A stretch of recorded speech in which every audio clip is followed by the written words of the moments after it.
Kenapa bisa ada yang lahir dan mati di Soul Society? Bukannya untuk bisa ke Soul Society harus hidup di dunia manusia dulu, lalu mati di dunia manusia juga. Oke, mari kita bahas.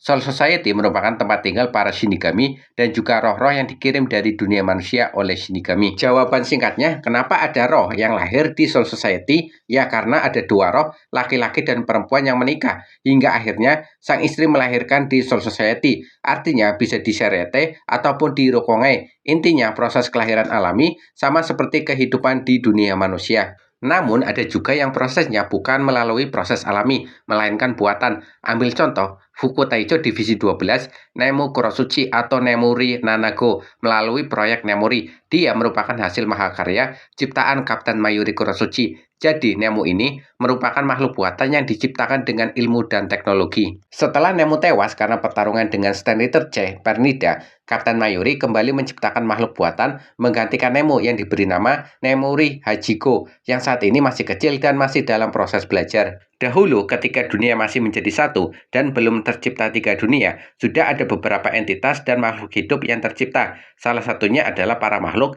yang nantinya akan menjadi Shinigami Gote 13. Setelah tiga dunia terbentuk dan Shinigami tinggal di Soul Society, maka kehidupan menjadi semakin berkembang. Jadi ada makhluk atau penduduk yang memang lahir di Soul Society dari kedua orang tua yang merupakan penduduk asli Soul Society. Ada juga makhluk atau penduduk pendatang di Soul Society, yaitu para roh yang tewas di dunia manusia dan dikirim ke Soul Society, tepatnya di wilayah Rukongai. Menurut Titik Kubo, jiwa atau roh yang dikirim dari dunia manusia ke Soul Society akan muncul secara acak di Rukongai. Baik penduduk asli dan penduduk pendatang yang hidup di Soul Society memiliki beberapa kehidupan yang mirip dengan manusia di dunia manusia, seperti mereka bisa menikah dan memiliki anak yang lahir di Soul Society. Beberapa contoh penduduk asli Soul Society seperti para bangsawan yang hidup di Soul Society, contohnya para keturunan bangsawan agung yang masih ada di Soul Society, seperti keturunan klan Kuchiki, klan Shiba, klan Shihoin, dan klan Tsunayashiro. Sebagai roh atau jiwa, para penduduk di Soul Society tentu bisa meninggal, baik itu secara alami maupun tidak alami, seperti meninggal dalam sebuah pertarungan.